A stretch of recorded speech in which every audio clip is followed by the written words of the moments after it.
Surprise, son? Yep, your old man, in Coast Guard uniform, on duty at a port of embarkation. Sure, I know I'm too old to fight. I found that out when I tried to get back into the Navy. The doc was nice enough to give me an examination when I told him about the 3 hitches I'd done when I had more fuzz on my scalp. But, well, he said I'd better leave the fighting up to you out there in the Pacific. At first, I felt like a duck in dry dock, son, wanting to do something and being told I didn't have the stuff. It was all right during the day while I was on the job down at the garage with your Uncle Harry. We've been busy as the devil trying to keep old jalopies in tune. But in the evenings, when your mother and I'd be alone in the front room, reading a paper or listening to the radio, I'd get that doggone useless feeling again. And then one night I found out that a lot of other overage geezers had got the same feeling and were doing something about it. They joined up in the Coast Guard Volunteer Port Security Force. The idea is that by doing night patrol and sentry duty in the port areas, we can release regular Coast Guardsmen for sea duty. That man I'm talking to is head of the outfit I joined, Commander Roy Ward. He finished the last war as a major in the 361st Infantry, AEF. That little fellow enlisting is Eddie Mann, less than 4 feet high. The Army and Navy turned him down, but he doesn't give up easy. And that seaman, first class, he's talking to used to be Lieutenant Colonel in the Army. Of course, there's no pay in this outfit, and we're in for the duration. But when I stack that up against what you're doing, I don't bust any buckles. But come nighttime and Sundays, we're all back in school together for 90 days of military training, including that old close order drill.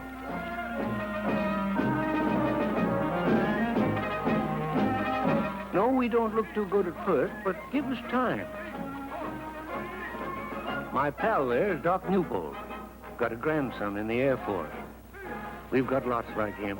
Quiet old fellows just doing what they're told the best they can.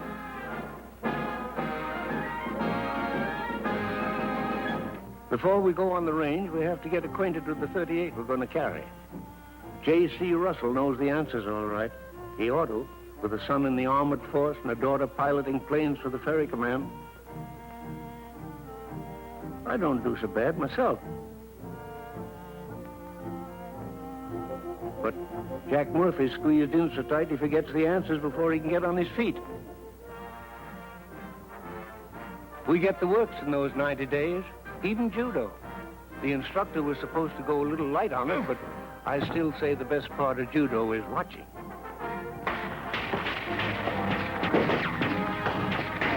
Later, we try out what we learned in pistol class.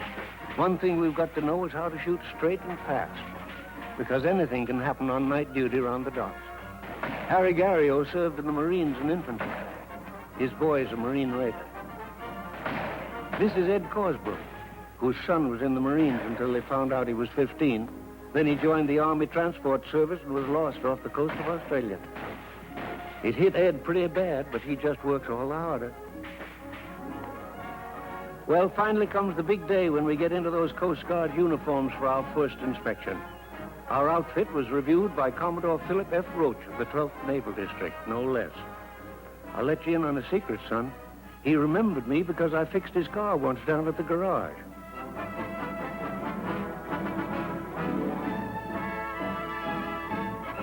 And now night duty from now on till the war's over, guarding the Liberty ship, patrolling the docks and piers against sabotage, guarding the warehouses, all the little jobs the younger fellows used to do.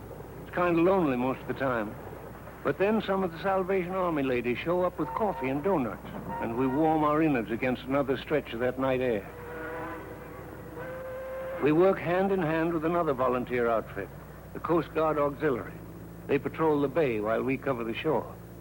That fellow standing topside is Virgil Rankin. He was in the Navy during the last war and has 2 boys in this one. No, they don't outrank their pop yet, but he's a little worried. During the day, we're about anything you can think of. Shipping clerk, merchant, executive, butcher. But at night, you couldn't tell us one from the other. Carpenter, florist, aircraft worker. Our bones may creak a bit, and some of us aren't too snappy in the military get-up. But we're doing our job in 17 American seaports now. And we'll keep on doing it till our boys get back home. Good luck, son.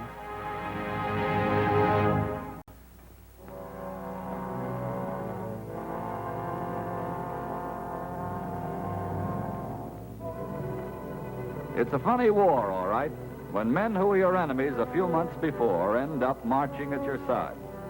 But that's what happened behind the lines in Italy when some of the Italian Alpini, among the best mountain soldiers in the world, offered to show us the tricks they'd learned in a lifetime in the Italian Alps. We took them up on it so we could get the local slant on mountaineering to add to the training we'd received back in the States at posts like Camp Hale in Colorado. The fundamentals learned at home still applied in Italy. For instance, the hay burner was still the mountaineer's best friend, although that hardly looks like what you ought to do to a friend.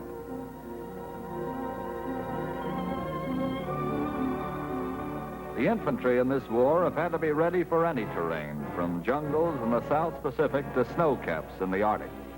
Now the time had come when the mountains of Italy had to be tackled. For these mountains, which once were just pretty pictures on a postcard, had become fortresses for Hitler's men. Most of the mules only went up halfway. Then the going got too tough for them. But the doughboys, the infantry guys who never stopped, kept right on climbing. What turned out to be a tough and intensive course began with the Alpini and their Tyrolean hats and GI jackets giving us a demonstration. To these guys, transporting a mortar across a 1,000-foot chasm offered no problems at all. It was all ABC stuff to the Italians, who passed on a lot of valuable information to us on how to live and fight up there where the air is thin and where a slip is something you only do once. We knew we were watching experts, all right, when we saw them bring down a casualty from a mountaintop as easily as if they had an elevator installed up there. It was a maneuver, by the way, that came in mighty handy to the medics when we hit the front lines a couple of mountains away. Of course, there was a lot of speculation about these men who'd come over to our side. Maybe they were just trying to climb on the bandwagon. But most of us decided as we watched them go through their paces that it was probably just a case of a bunch of guys who'd seen what the terrible years of fascism had done to their country, and now wanted to help in every way they could to get rid of it. We had to hand it to the Alpini, who were as agile as mountain goats going up and down sheer cliff with their climbing ropes. They were men who knew their business, and they were well trained. It looked to us like the Italians were going to be hotter on the business end of a rifle firing at fascism than when they were firing for it.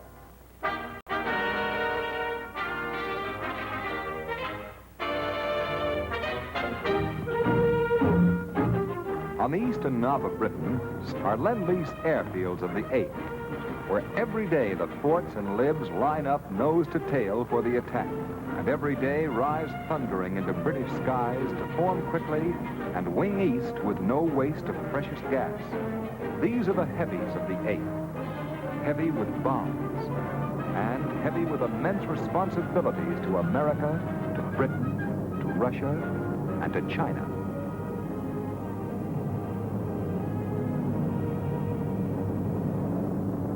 But each day also on other airfields in England, the twin-engine Marauders of the 8th get ready for their special part in the 8th Air Force's relentless pasting of Nazi Germany. It's these babies' job to flush out Goering's Luftwaffe by rocking Nazi airfields into rubble, day after day, week after week. The same way a smart fighter uses a left jab to open up the other guy for the knockout punch, up and down the enemy coastline the hawk-like Marauders range, blasting Hitler's military installations. They're softening up the enemy's defenses to give our heavies smoother sailing on their way to today's target, followed by the heavies of the RAF tonight. From still other British airfields come the swarming fighters of the 8th, thunderbolts with bigger belly tanks, scrappy lightnings, shock troops of the sky, to protect the heavy artillery of forts and libs as they punch into Germany once more, to KO another cog in the fascists' bleeding string of war plans.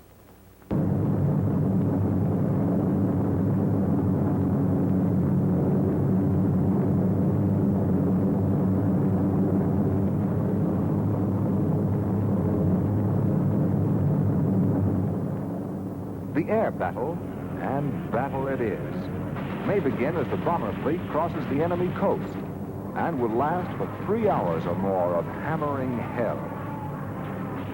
All the way into the target and all the way out in relays, the fierce little wasps of the fighter command hang and buzz over the lumbering bomber armada, giving hell to the Nazi interceptors with better than a 4-to-1 ratio of victories. And wherever the bombers of the 8th have fighters beside them, not one of the Nazis' so-called secret weapons can keep the forts and libs from doing exactly what they set out to do.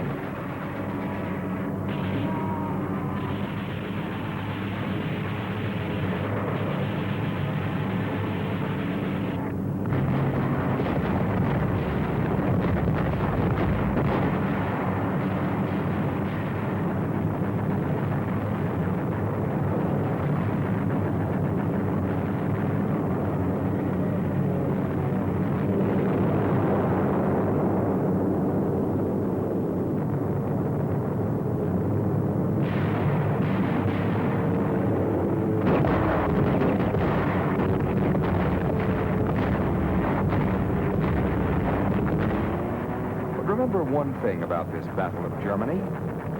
These are no longer just air raids, wreaking destruction on the scale of sabotage. Fascist Europe today is besieged by bombers. By day, the 8th Air Force is destroying Germany. By night, the RAF is destroying Germany. Hamburg, Essen, Cologne, Marienburg, Stettin, Kiel, Bremen, Düsseldorf, Schweinfurt, Berlin. This will not stop. Nothing Germany can do will stop this warfare of destruction which Germany began. From the judgment and courage of some boy crouched over his bomb site, on him alone is now focused all the work of hundreds of thousands of men and women who built this bomber and the fighters beyond his wing.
Heavies go down in flames with their crews, and the fighters go down, and they don't come back.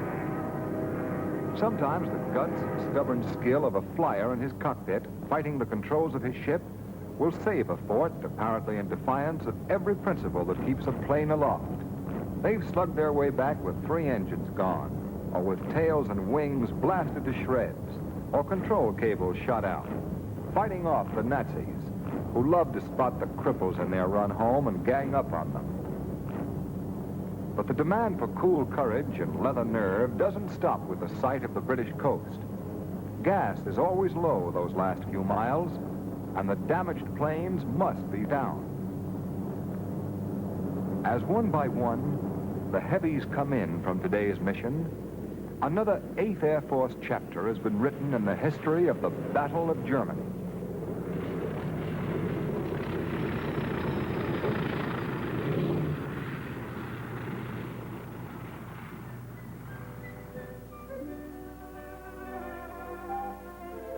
Men of the 8th have died today.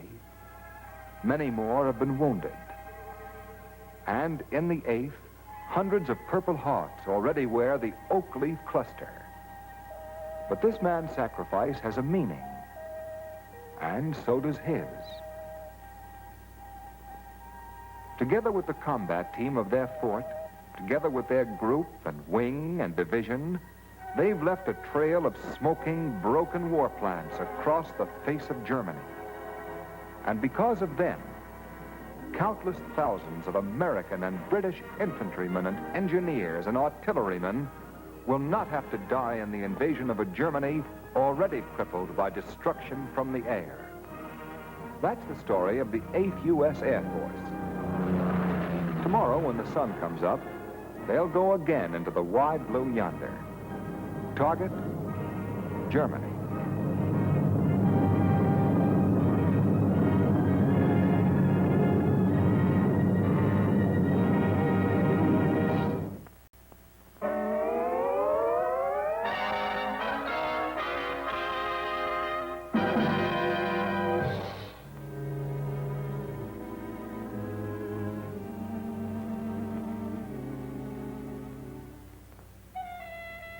Not bad, but it don't do justice to me nose.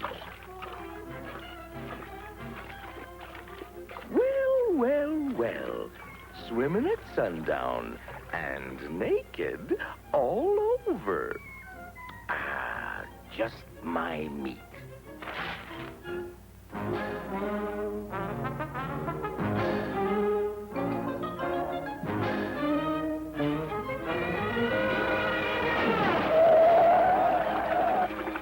Why, it's Snafu. I never forget a face.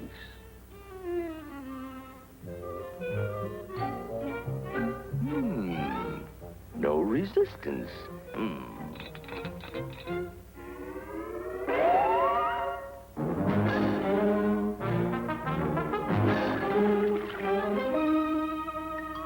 Now, where did that little son of a gun go?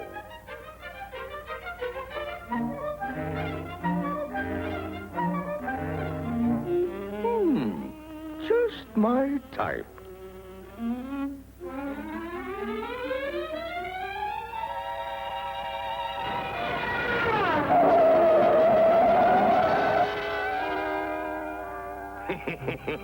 Caught me with his pants up. But I'll show the little...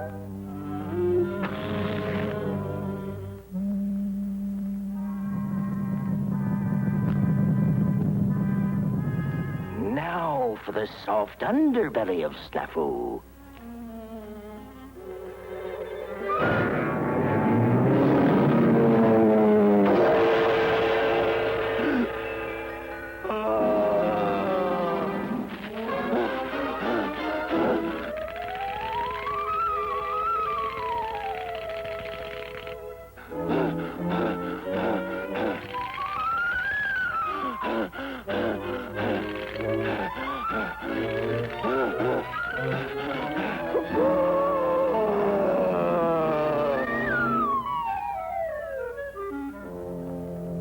Jeez, I shot the wrong man.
Right windage, 4.